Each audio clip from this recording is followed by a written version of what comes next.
In this video, traveling with two passports, your ultimate guide to dual citizenship travel. We're diving into a topic that's exciting, a little bit confusing for a lot of people, and super empowering. Traveling with two passports.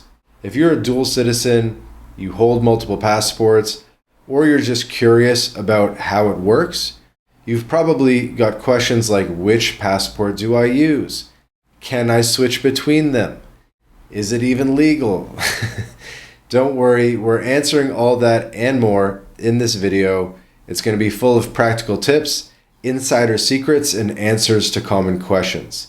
Whether you're jet setting for work, vacation, maybe you're considering citizenship by descent, this video will make traveling with two passports a breeze. So let's start with the fundamentals. Traveling with two passports means you are a citizen of two countries or more and carry valid passports from each. Maybe you're a US-Canadian dual citizen or hold a British-Irish passport combo or have citizenship in Mexico and Spain. According to a 2025 estimate, over 10% of the global population holds dual citizenship, thanks to migration, marriage, or birthright laws. Having two passports is like having a superpower for travel, but it comes with questions. Which passport do you show at the airport? Can you use both on one trip? What if one expires? The good news is it's totally legal to travel with multiple passports as long as you follow each country's rules. The key is understanding how to use them strategically to maximize the benefits like visa-free access, shorter immigration lines, or consular support. In this video, we'll tackle the most common questions and share lesser-known tips to make your dual passport travel smooth and stress-free. Let's dive into the first big topic. So, which passport should you choose when traveling? One of the most common questions, which one to use? So, the golden rule is simple but crucial. Use the passport of the country you're entering or leaving, if you have it.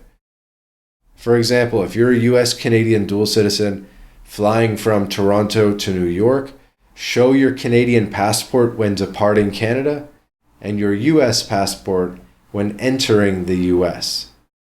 This ensures you're treated as a citizen, avoiding visa requirements or entry restrictions that might apply to foreigners. And here's a lesser known tip. Always travel with both passports, even if you only plan to use one.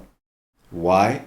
Immigration officers may ask for proof of your other citizenship to verify your status, especially if you're entering a country where your second passport grants better access. For instance, if you're a British Australian citizen traveling to the UK, use your British passport for entry, but keep your Australian passport handy in case you're asked about your onward travel. Another pro tip is check visa requirements for both passports. Some countries, like Brazil, offer visa-free access to EU citizens, but require visas for US citizens. If you hold both EU and US passport, use the EU one to skip the visa hassle. Strategic passport use can save you time, money, and bureaucratic headaches. Another big question is, can you switch passports during a trip? Can you switch mid-trip? The answer is yes, but it requires careful planning. Let's say you're a Mexican-Italian dual citizen flying from Mexico City to Paris with a layover in the US. You'd use your Mexican passport to leave Mexico, your US-friendly passport, which is likely the Italian one, for the US layover, and your Italian passport to enter France's Schengen area visa-free. This is perfectly legal, but you need to keep your travel documents consistent. Here's the hidden gem. Switching passports can optimize visa validity. For example, if you're a US-Indian dual citizen visiting Thailand, which offers visa-free entry to US citizens, but visa on arrival to Indian citizens, use your US passport to avoid the fee. However, always declare your dual citizenship if asked, and ensure your airline ticket matches the passport you're using for each leg of the journey. Mismatches can cause delays or boarding issues. Personally, sometimes I'll put one passport when I buy an airline ticket, and I might use a different passport when I show up at the airport. I find they don't pay too much attention to that right now, but again, it depends what country you're going to, what passports you're using, etc.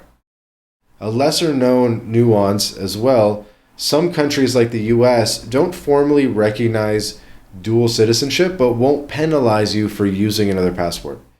Others, like India, may require you to use their passport when entering or leaving. Research both countries' policies before you travel to avoid surprises. One of the biggest perks of traveling with two passports is maximizing visa-free access. Each passport comes with its own set of travel privileges based on the issuing country's diplomatic ties. For example, a Canadian passport grants visa-free access to 190 countries per the 2025 Henley Passport Index, while a Mexican passport covers about 160. If you hold both, you can cherry-pick the passport that offers the easiest entry for a given country. And here's a lesser-known advantage. Dual passports can unlock regional agreements. Say you're a British-Irish dual citizen. Your Irish passport obviously gives you that seamless access to the EU Schengen area, while your British passport might be better for Commonwealth countries like Australia or Canada, where visa processes are streamlined for UK citizens. Similarly, a US Guatemalan dual citizen can use their Guatemalan passport for visa-free travel within the CA4 region, Guatemala, Honduras, El Salvador, and Nicaragua, and they'll experience better treatment with that Central American passport. Another gem here is some countries offer shorter immigration lines or special entry perks for citizens of certain nations. For instance, a Brazilian-Italian dual citizen can use the EU citizen line at European airports with their Italian passport, saving time. Your dual passports are like a travel VIP pass, giving you options to optimize every trip. Let's talk about a practical benefit that's a lifeline when things go wrong. Consular support. With two passports, you have access to two countries' embassies or consulates while abroad. Lost your passport in Thailand? Need help after a natural disaster in Japan? You can reach out to either country's embassy for assistance, doubling your safety net. And here's the hidden perk. Consular services vary by country, and dual citizenship lets you choose the better option. For example, if you're a US-UK dual citizen in a country where the US embassy is more responsive, use your US passport to seek help.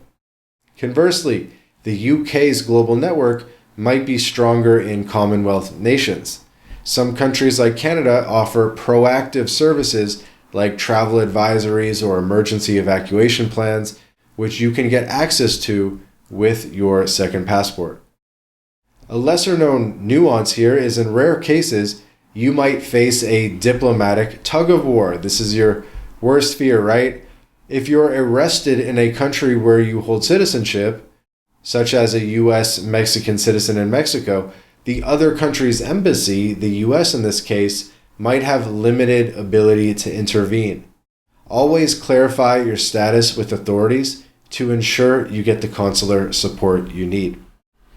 You know, we had a case recently with a Mexican American that did not want to get Mexican citizenship because they knew if they got Mexican citizenship when they were in Mexico, the US Embassy would not help them because in Mexico they would be seen as Mexican.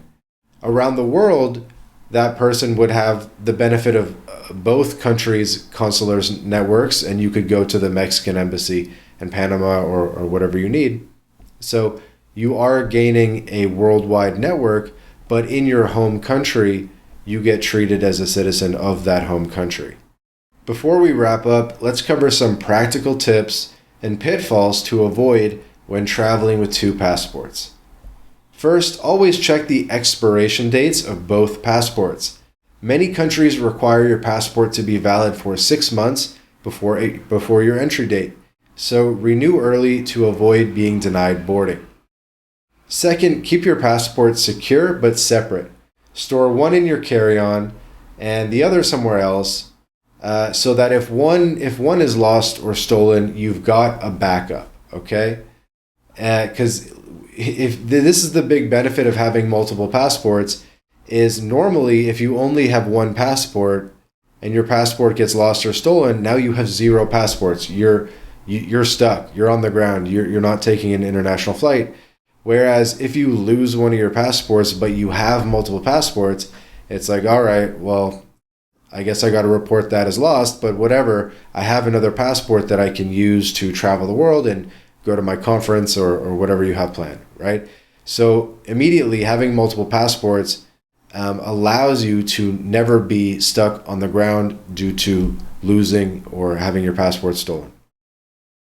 A hidden tip here is scan both passports and email the copies to yourself or store them in a secure cloud service for emergencies. Third tip here is be consistent with airlines.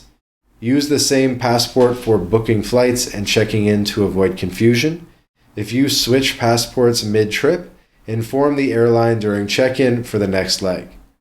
I've probably never done that, but that's a good best practice. Another common pitfall is misunderstanding entry and exit rules. Some countries, like Australia, require citizens to use their Australian passport when entering or leaving, even if they hold another. Ignoring this can lead to fines or delays. Another mistake is assuming both passports have equal power. A US passport might get you visa-free entry to Japan, but a weaker passport might not. Always research both options. And sometimes it's in the middle where you're looking at an e-visa versus visa on arrival, and it's a closer tie between which passport to use. Finally, declare your dual citizenship if asked by immigration officers. It's really not a big deal. Most countries are used to dual citizens. Anyone working at an airport is used to seeing dual citizens all the time. Your two passports are a privilege, but it's more common than you think, so just be smart with it and use them wisely. And there you have it, travelers. Traveling with two passports is a powerful tool that opens doors to visa-free access, consular support, and seamless global mobility, if you know how to use it right. From choosing the best passport for each destination to avoiding common pitfalls, we've answered the big questions and shared insider tips to make your dual citizenship journey stress-free. Whether you're a US-Canadian jet setter, you're eyeing a new passport in Latin America, or any passport combo that you're rocking, I hope this video empowered you to travel smarter and to expand your residency and citizenship portfolio. If you're looking to secure a new residency or citizenship, book a call with us, MyLatinLife. There's a link in the description. You can speak with us directly. We'll talk about your specific situation, what your opportunities are, and we can put second passports and residencies in your hand. So link in the description, book a call, and also don't forget to like, subscribe, and hit that notification bell for more travel and global mobility tips. Till next time, safe travels and see you in the next video.